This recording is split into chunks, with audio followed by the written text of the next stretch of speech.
performance. Et lorsqu'il s'agit de l'élaboration d'un projet fiable, il est de bon aloi que l'on soit bien outillé. Je crois qu'aujourd'hui, on a bien démontré dans le monde entier qu'il n'y a pas que les États qui peuvent faire des choses, mais le privé, les associations, et je pense qu'ensemble on pourra faire quelque chose. Alors des fois c'est une petite goutte, mais cette petite goutte elle peut devenir un grand fleuve, et je crois que c'est à travers vous, et je pense qu'on va bientôt multiplier les appels à projets. Et si même un projet réussit, ça sera pour moi extraordinaire.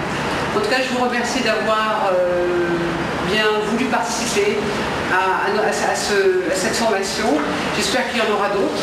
Je suis très heureuse, vraiment sincèrement heureuse d'avoir des gens qui puissent déjà nous accompagner dans les projets de 2012. Vraiment, merci beaucoup. L'œuvre caritative demande de la disponibilité, certes, mais aussi des moyens conséquents. De ce fait, les associations attendent beaucoup de la première dame du Gabon qui, par ses initiatives, peut, à n'en point douter, être d'un appui considérable quant à l'évolution de ces structures sur le terrain. Vous voudrez bien noter, donc c'est une précision que dans ce reportage, l'un des intervenants est bien Marcelin Ndongomo et non Marcelin Edou.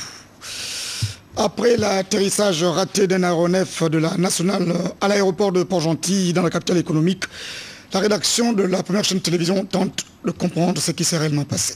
Reportage. Au dire de nombreux témoins portgentillais, l'embrayeur estampillé aux couleurs de la National Regional Transport aurait tourné plus de 5 fois dans l'espace aérien encombré de la capitale économique en cette matinée de mercredi 12 octobre 2011. L'aéronef reliait Libreville à Port-Gentil avec à son bord 21 passagers. La piste étant invisible en ce temps pluvieux et n'ayant plus de provisions en kérosène pour revenir sur Libreville, l'équipage aurait décidé de poser l'appareil, mais en plein milieu de la piste d'atterrissage en plein travaux. La distance restante étant courte pour une manœuvre en urgence, le bimoteur a terminé sa course hors des limites du tarmac de l'aéroport de Port-Gentil. Nous on prenait du café juste au club là et on a écouté tout d'un coup, boum, on est venu voir, on a vu les pompiers de la SECNA qui se sont précipités pour arroser l'avion.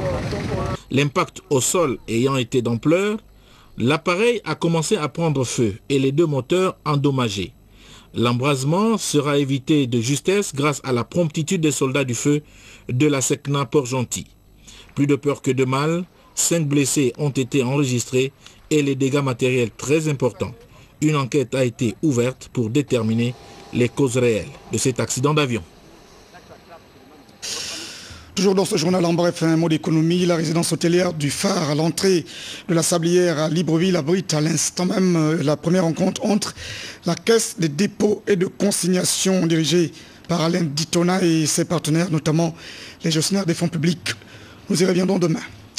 En mission officielle au Gabon, la délégation de la Cour africaine des droits de l'homme et des peuples vient de rencontrer le doyen des juges du Gabon. Le reportage de Lolita Obono de notre rédaction. L'entretien entre les deux hauts juges a porté essentiellement sur la protection des droits de l'homme. Ils ont mis en relief la nécessité d'édifier le grand public sur les activités de la Cour africaine des droits de l'homme. Dans le cadre de cette visite, nous avons souhaité également rencontrer les autorités judiciaires du Gabon, non seulement dans le cadre de ce qu'on peut appeler la fraternité judiciaire, mais aussi pour les informer de nos démarches en rapport avec ces déclarations spéciales. Le Gabon constitue la 7e étape du périple de sensibilisation qu'entreprend la délégation de la juridiction africaine des droits de l'homme. Revenir sur les questions diplomatiques, vous parlez donc de l'arrivée du nouveau consul de France au Gabon. Étienne Léon, c'est son nom, a été présenté par l'ambassadeur de France au ministre gabonais des Affaires étrangères. Les deux personnalités ont évoqué entre autres les questions liées au visa Schengen et à l'accueil au consulat de France à Libreville. Le reportage d'Armel Baoulé et de Patrick Adjan.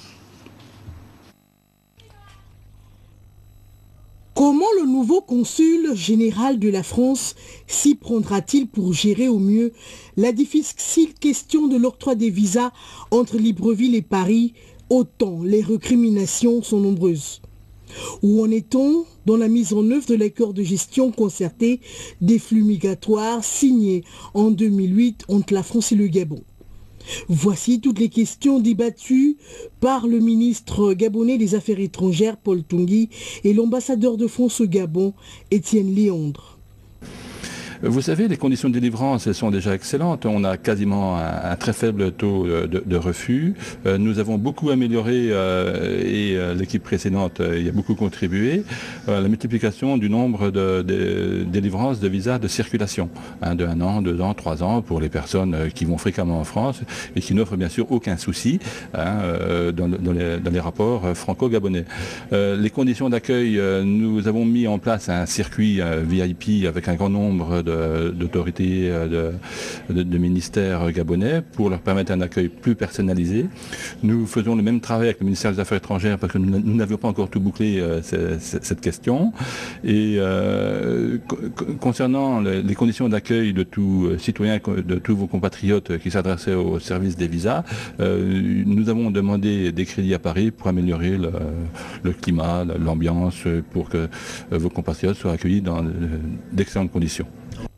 Au cours des échanges, l'homme reconnaît avoir du pain sur la planche en raison des incompréhensions diverses nées du refus systématique de la délivrance des visas et des mauvaises conditions d'accueil des usagers au consulat général de France qui n'offrent aucune confidentialité. Les refus de visas court séjour Schengen sont systématiquement motivés. C'est une obligation qui nous est dictée par Schengen. Il y a un formulaire qui est remis à toute personne qui n'a pas eu qui a eu un refus et qui explique pourquoi il a eu refus. Les visas de long séjour ne sont pas... nous n'avons aucune obligation à les motiver, mais en revanche, dès que la question nous est posée, nous donnons bien sûr les informations nécessaires. Et souvent, on constate que c'est, comme je le disais il y a quelques instants au ministre, ce sont souvent des dossiers qui sont incomplets quand les demandeurs de visa nous apportent les pièces qui sont nécessaires, nous délivrons le visa. Les deux parties se sont engagées à communiquer davantage sur ces questions pour lever toutes les ambiguïtés. Mieux, le nouveau consul général s'engage à améliorer les conditions d'accueil des Gabonais qui désirent se rendre en France dans la mesure où le Gabon ne représente pas pour les autorités françaises un risque migratoire. L'avis des institutions maintenant pour parler donc de cette séance plénière au Conseil national de la communication. Comme à l'accoutumée, les travaux étaient dirigés par son président Jean Ovono Issono. Compte rendu des travaux dans ce reportage d'Étienne Bassioro et de Jean Ossier Otunga. L'actualité particulièrement abondante ces derniers temps, relayée dans la presse gabonaise, toutes tendances confondues, a été au centre de la plénière de ce jour. Au cours de cette séance plénière ordinaire, le président du Conseil national de la communication, Jean Ovono Issono, et l'ensemble du collège des conseillers membres se sont penchés avec beaucoup d'à-propos sur les différents contenus des journaux parus récemment en kiosque, sans oublier les médias audiovisuels et leur programmation. Au sujet de la presse écrite, malheureusement, certains journaux s'écartent délibérément de leur mission première, à savoir l'information pour s'illustrer dans l'invective, la délation ainsi que des affirmations gratuites et sans fondement. Toutes choses proscrites par le Code de la communication encore en vigueur en République gabonaise. L'examen de ce point d'ordre du jour a occasionné des vifs débats au cours de cette séance plénière ordinaire. C'est dans le même esprit et la même rigueur que les nombreuses saisines portées à la connaissance de l'instance de régulation des médias au Gabon ont été examinées par le Conseil. Tout comme les conseillers membres ont fait les rapports de leurs missions respectives. La réflexion s'est par ailleurs poursuivie sur deux points importants, à savoir les volets cartes professionnelles de presse et liberté de ton de la presse au Gabon. Avant de clore les travaux, le Conseil s'est également prononcé sur les différentes demandes introduites par les promoteurs des médias audiovisuels et de la presse écrite en voie de création dans notre pays. Nous allons dans la Basse-Bagno, dans la province de la Nyanga, au sud du pays, pour justement évoquer cet important geste de la société Morel et Prom qui vient de procéder à la réhabilitation totale du centre médical et de l'école publique de la localité de Ndindi. Le reportage de nos envoyés spéciaux Marcel Chibunda et Victor Mundunga. C'est Ndindi tout entier qui était en fête le week-end dernier et pour cause, les populations ont exprimé leur joie de voir la réhabilitation de cette école et surtout du centre médical de la localité. C'est le résultat d'un partenariat qui profite au plus grand nombre. Le Gabon gagne, la ville de Ndindi gagne et Morel et Prom gagne. Un partenariat gagnant-gagnant. C'est le fruit d'un vaste programme communautaire intégré et participatif de développement et de renforcement des infrastructures de base de la localité de Ndindi. En effet, le Gabon y gagne. Je suis un représentant heureux. C'est pourquoi je voudrais exprimer du haut de cette tribune la satisfaction des populations de la Haute-Bagno tout entière par ma voix, ainsi que notre profonde reconnaissance à l'endroit de Morel et Prom. L'ensemble du projet a coûté plus de 170 millions de francs CFA. Conformément au contrat qui le lie à l'État gabonais, Morel et Prom s'engage en faveur du développement durable des régions dans lesquelles elle opère. Acteur économique majeur de la région, la société Morel et Prom voudrait par ma voix rassurer l'État gabonais et tous ses partenaires sociaux de l'engagement de l'entreprise à soutenir les projets de développement communautaire autour de ces sites de production.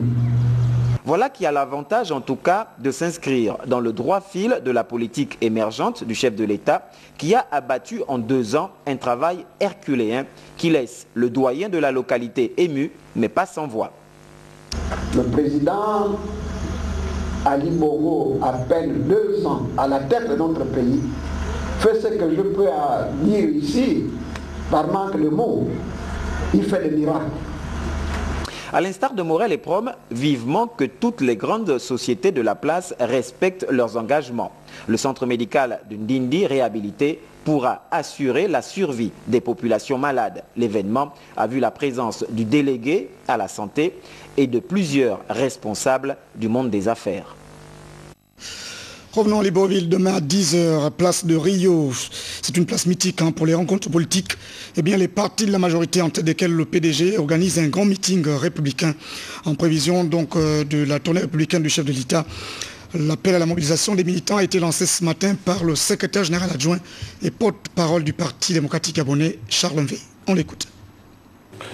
Le camarade Faustin Boukoubi, secrétaire général du Parti démocratique gabonais, convie les camarades ci-dessous désignés au meeting organisé conjointement avec les partis de la majorité républicaine pour l'émergence ce samedi 15 octobre 2011 à 11h précises au Carrefour Rio, baptisé Place de la Tolérance par notre président fondateur.